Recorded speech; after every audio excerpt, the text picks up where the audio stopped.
Mesdames et messieurs, bonsoir. Voici les titres du journal.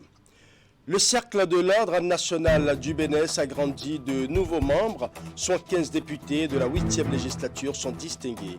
Une reconnaissance pour les bons et loyaux services rendus à la nation. Dans ce journal, nous ferons un flashback sur les temps forts de cette cérémonie de décoration. Nous parlerons aussi des 39 millions de trop perçus pour frais de constitution, de dossiers d'examen, de certificats d'études primaires. 16 directeurs d'école sont épinglés par l'enquête diligentée par le ministre des Enseignements maternels et primaires. Ils sont reconnus coupables d'extorsion illégale de fonds aux parents d'élèves et sont actuellement sous sanction. Du côté du ministère d'évangélisation et du perfectionnement des CMEPS, c'est la liesse ce dimanche, l'église du pasteur Elvis Dagba vient d'ouvrir les portes de son nouveau temple baptisé Palais de Gloire. Le joyau est officiellement inauguré à travers un culte spécial qui a réuni fidèles et responsables du BEPS. Voilà pour les titres, mesdames et messieurs, à nouveau bonsoir. Ouvrons ce journal par la cérémonie de distinction de 75 députés de la 8e législature. Ils sont reçus dans l'ordre national du Bénin pour les bons et loyaux services rendus à la nation. Retour sur les temps forts de cet événement riche en couleurs avec Emma Rodono. 5 députés, dont le président de l'Assemblée nationale, Louis Vlavonou, et 4 de ses collègues, Dominique Atchaoué, Boniface Yewetome, Robert Bian et Sina Idrissou Bior, fait grand officier, et 70 autres députés élevés au rang de commandeur. Ils ont été reçus dans ces différents grades de l'Ordre national du Bénin en reconnaissance de bons et loyaux services rendus à la nation, dira la grande chancelière de l'Ordre national du Bénin qui a présidé cette cérémonie de distinction. Jamais on n'a vu, dans l'histoire récente de notre pays et de notre démocratie, un Parlement se consacrer, se dédier tout entier à l'unité et à la paix en son sein, la bonne gouvernance, la coexistence pacifique institutionnelle en vue du progrès, du développement de notre pays. Monsieur le Président de l'Assemblée nationale, honorables députés, le Parlement de votre temps, Parlement dit du recul démocratique, qualifié de Parlement monocolore et aux ordres, traité de caisse de résonance de l'exécutif, est pourtant, paradoxalement, le Parlement qui n'a jamais rien attendu de contraire, jamais rien réclamé à qui que ce soit avant de faire son devoir, de voter les lois.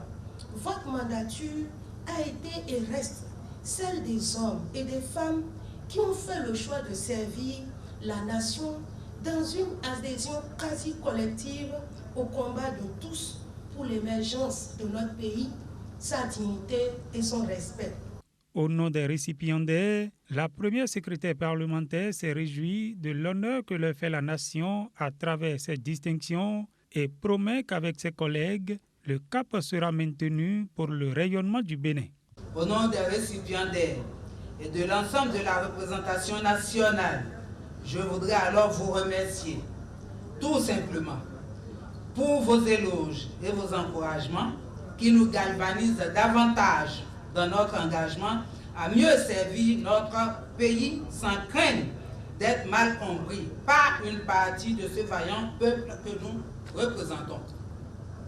Je voudrais aussi et surtout exprimer notre sincère gratitude au président Patrice Talon, grand maître de l'Ordre national du Bénin, qui a bien voulu nous accorder les hautes distinctions honorifiques que nous venons de recevoir.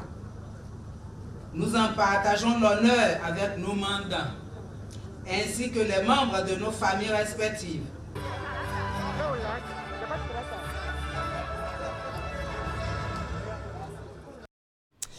Hier, c'était le 16 janvier, une date mémorable pour le peuple béninois. Il y a 45 ans, le Bénin a été victime d'une agression militaire conduite par le très célèbre mercenaire Bob Denard. C'était le dimanche 16 janvier 1977. L'événement a été commémoré hier à Cotonou, à la place des Souvenirs, autrefois connue sous le nom de place des Martyrs. Reportage.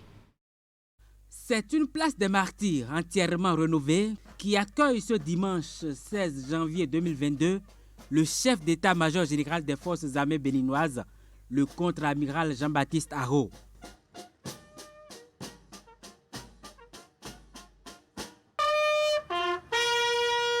45 années après l'agression des mercenaires, le Bénin s'en souvient encore.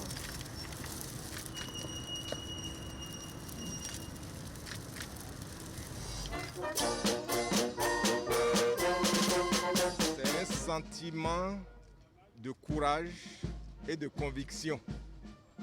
Il y a un qui disait, si ce peuple, si cette armée parlait le même langage, je ne peux rien contre eux. Donc nous voulons parler le même langage et nos soldats sont courageux et sont prêts avec le soutien du gouvernement et en particulier du chef suprême des armées, que je cite, le président Patrice Talon.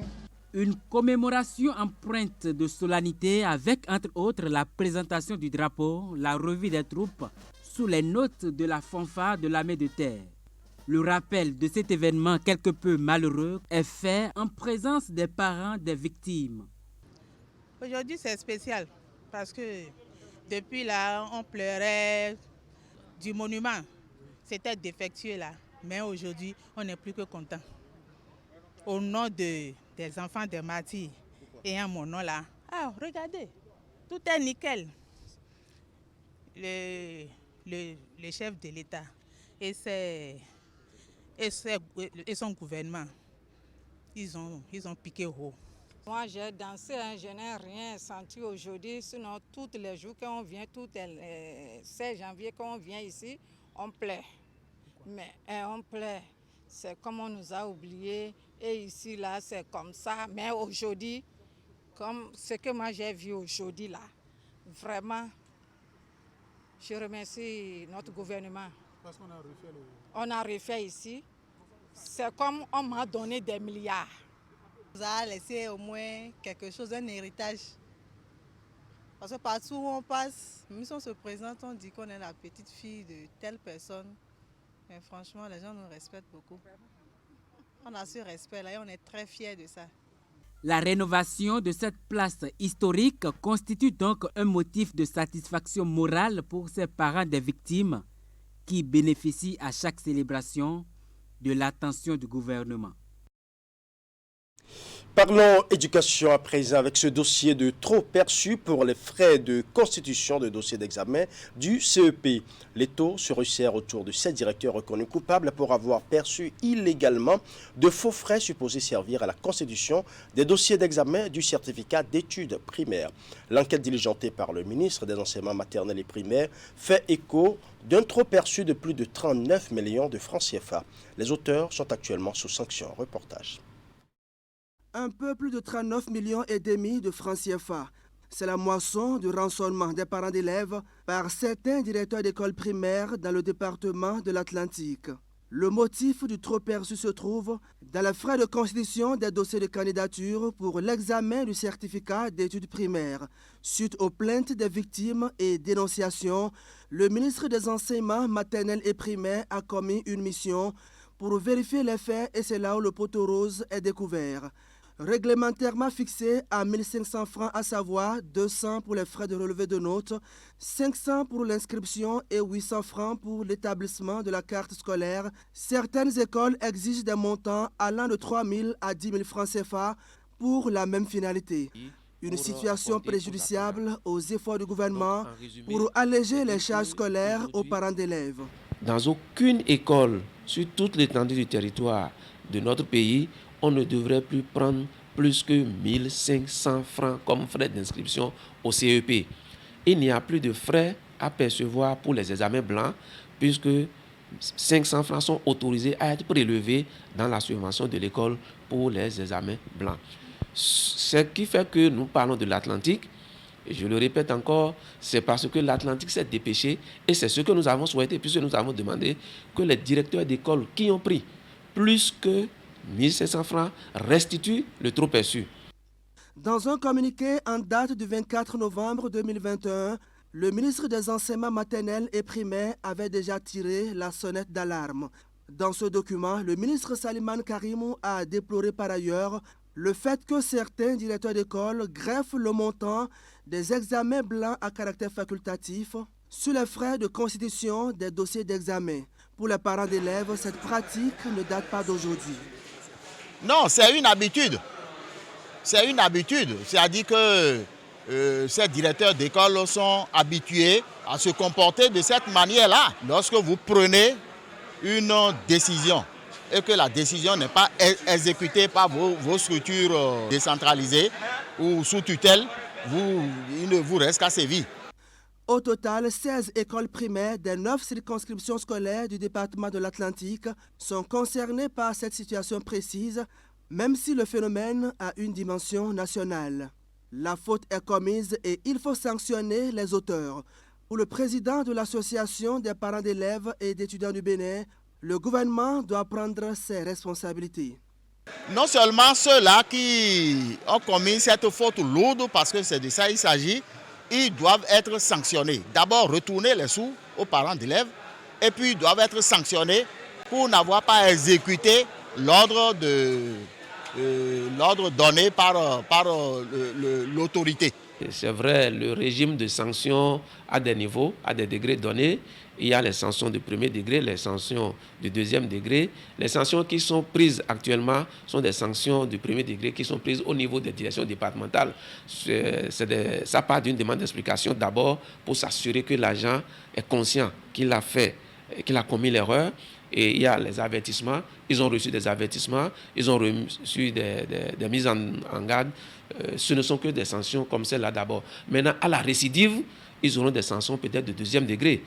Sommés à rembourser le montant illégalement perçu, certains directeurs d'école se sont très vite exécutés.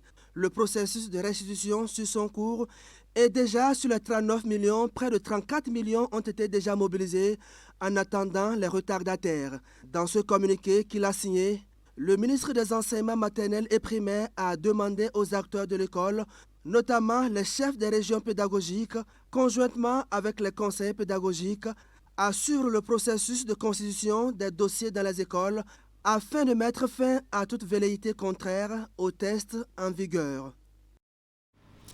Le Centre de formation en informatique et technique de gestion documentaire du ministère chargé du développement et de la coordination de l'action gouvernementale livre sa 48e promotion sur le marché de l'emploi. Les apprenants ont reçu ce samedi leur parchemin de fin de formation.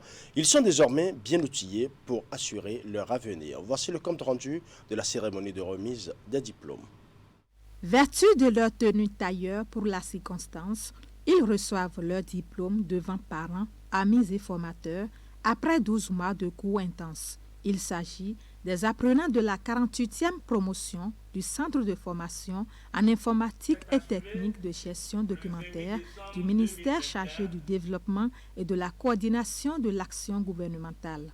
Cette promotion a donné un résultat très satisfaisant. Par son assiduité et son souci permanent d'apprendre, il est opportun de faire le bilan des acquis de cette formation. Une formation très enrichissante avec des modules qui renforcent chez les apprenants le sens de l'administration publique. Conduite par un collège d'enseignants chevronnés, très expérimentés et à l'écoute des apprenants, cette formation a la particularité d'offrir aux récipiendaires de ce jour l'accès direct au concours de recrutement de la fonction publique. La formation s'est déroulée du 14 décembre 2020 au 28 décembre 2021. Cette remise de parchemin vient sanctionner 9 mois de cours théoriques et 3 mois de stage pratique au sein des ministères. Sur les 65 apprenants inscrits pour l'aventure, 53 ont pu tirer leur épingle du jeu. Tout le mérite revient aux formateurs et aux autorités du ministère du Développement et de la coordination de l'action gouvernementale pour nous avoir assuré une formation d'aussi grande qualité. La meilleure formation en secrétariat bureautique et informatique au Bénin.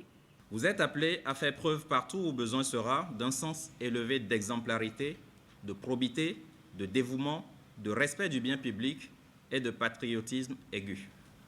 Tout en vous invitant à faire bon usage de vos parchemins, je vous exhorte à plus d'ambition, car l'avenir est radieux et la nouvelle année vous réserve beaucoup de bonnes surprises. Ces 53 récipiendaires sont désormais outillés pour mettre leur savoir-faire au profit de l'administration publique comme privée. Dernière ligne droite de la 13e édition de Wemehwe, c'était hier dimanche 16 janvier. La fête identitaire des fils et filles de la vallée de l'Ouémé a pris fin par une messe catholique célébrée par Monseigneur Aristide Gonçalo. Une messe dite pour renforcer l'amour et la cohésion entre les fils et filles de cette localité du sud du Bénin. Suivant.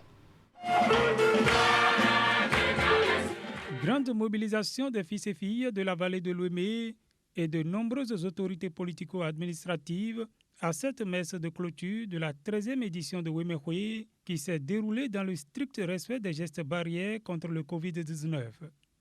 Une célébration dite par Monseigneur Aristide Gonçalo qui, s'inspirant des évangiles de Saint Paul et de Saint Jean, a invité les fils et filles de Ouémé à maintenir la solidarité agissante qui a caractérisé leurs actions ces dernières années. Oui, chers fils et filles Ouémé, comme Marie, et conformément à votre devise que je rapporte, Wemehwe, l'espoir du peuple Ouémé pour ton développement, vous visez la vallée de l'Ouémé et tout le pays Ouémé. Mais au-delà, c'est l'homme, quel qu'il soit, qu'il faut mettre debout.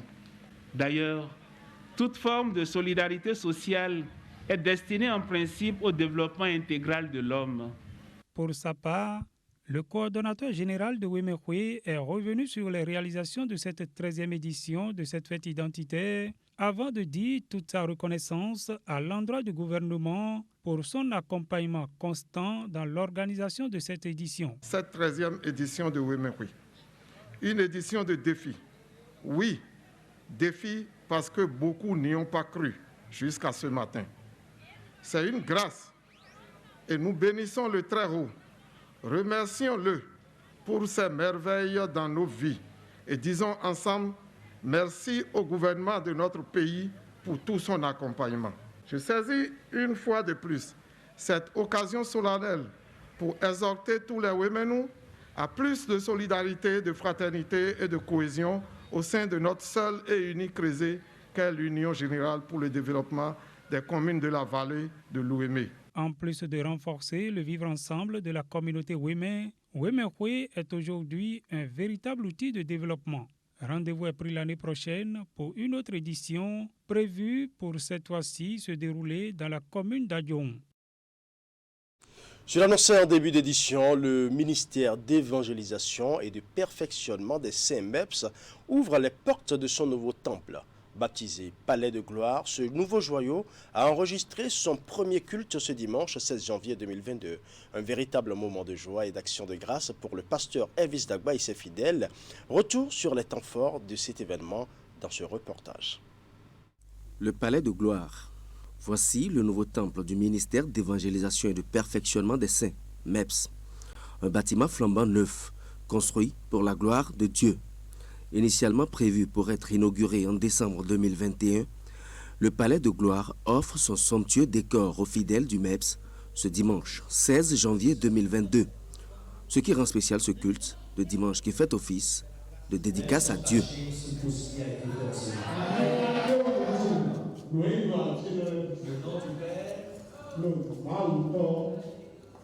Du Fils Portion et du Saint-Esprit.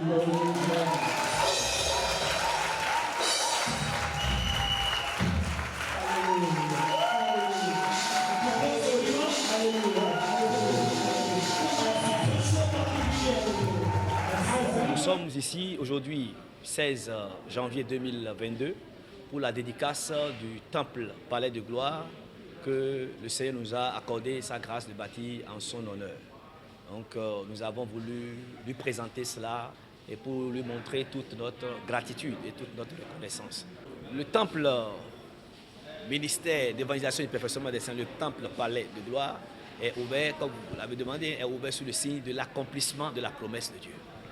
Et c'est ce que nous avons d'ailleurs enseigné aujourd'hui, le momentum. Donc le Seigneur rend les choses qui sont difficiles, le Seigneur les rend faciles. Et le Seigneur amène à l'accomplissement les prophéties et les promesses qu'il appelle à ses enfants. À peine opérationnel, le Palais de Gloire enchaîne déjà des activités spirituelles à travers un programme bien achalandé. Pour le pasteur Elvis Dagba, La meilleure gratitude est de faire en sorte que le peuple de Dieu comprenne les mystères et la gloire du Dieu vivant. Le Seigneur nous donnera encore la grâce de bâtir d'autres temples avec d'autres noms. En réalité, MBPS représente le nom de famille et Palais de Gloire représente le prénom. Maintenant, l'Église, en elle-même, nous avons nos activités hebdomadaires tous les dimanches. Nous nous réunissons à 8h30, mais le dimanche prochain, spécialement, nous avons un séminaire. Nous avons un séminaire qui va démarrer et ce séminaire va parler sur les mystères de la gloire. Vous savez, nous sommes dans le palais de gloire et nous voulons amener le peuple de Dieu à comprendre réellement ce qui est caché en réalité dans la gloire. Les choses, les mystères, les rémas, les révélations qui sont cachées dans la gloire. Il y a vraiment des enseignements et le peuple a besoin de comprendre ces choses-là. Donc, nous vous invitons le dimanche prochain, le 23 janvier, à partir de 9h très précises, pour venir écouter ces enseignements que Dieu a mis dans vos cœurs, qui vous feront certainement et forcément du bien. Et à partir de la semaine-là, donc, nous ouvrons le séminaire le 23 et le jeudi qui suit à 19h et le vendredi à 19h, nous allons continuer pour clôturer maintenant le dimanche 30, le séminaire sur le mystère de la gloire. Donc nous vous invitons parce qu'en réalité, il y a une différence entre la gloire et la puissance. Et c'est ce que vous allez comprendre au cours de ce séminaire. À travers des prières, des chants, d'adoration et d'actions de grâce, les fidèles du MEPS ont exprimé leur joie pour la promesse de Dieu devenue réalité. Un géant conseil spirituel a donné un cachet spécial à la dédicace du Palais de la Gloire. Parlons sport à présent avec la dernière ligne droite du tournoi de football intercoordination de gestion participative des forêts, COGEPAF. La finale, jouée ce samedi 15 janvier, a opposé la formation de Kétou à celle de Djigbe. Une rencontre sanctionnée par le Sacre de Kétou sur le score de 4-3. C'était au stade Omnisport de Tofort. Reportage. Pour cette deuxième édition du tournoi de football intercoordination de gestion participative des forêts COGEPAF, l'équipe de football de Kétou en maillot vert citron affronte celle de Djigbe de rouge tout vêtu. Il s'agit des formations des populations riveraines des forêts, dans l'Office national du bois ONAB à la gestion. Au coup d'envoi de l'arbitre, c'est l'équipe de Kétou qui s'offre la première occasion du match et ouvre le score dès la 35e seconde. Mais 10 minutes plus tard, elle se fera rattraper sur une faute de main de son gardien de but. Un but partout à la pause. Au retour des vestiaires, les joueurs en vert vont reprendre l'avance en inscrivant le deuxième but. Ils se feront de nouveau rattraper grâce à ce pénalty obtenu par la formation de Djigbe. Le même scénario se répète avec un troisième but de Kétou qui sera encore égalisé sur pénalty. Les Verts poussent et inscrivent un quatrième but à 5 minutes de la fin du temps réglementaire. L'adversaire ne parvient pas à égaliser cette fois-ci et l'équipe de Kétou sort vainqueur de l'édition 2021 du tournoi Inter-COGEPAF. Je suis content aujourd'hui parce que c'est la première fois que notre équipe Kétou a eu la chance pour jouer ce tournoi. Et c'est nous encore qui a encore gagné et nous voulons transporter le trophée dans la commune Kétou. Comme les grands disent, ils disent si on monte sur le terrain, on dit c'est le meilleur qui gagne. Donc on voit qu'on a perdu le jeu et ce n'est pas quelque chose de grave. C'est Dieu qui a voulu. L'équipe de Kétou remporte le trophée de la compétition avec une enveloppe financière. Toutes les équipes participantes ont reçu eux aussi des enveloppes financières, des ballons et des jeux de maillot. Faut-il le souligner, 9 formations venues de 8 communes ont participé à la compétition.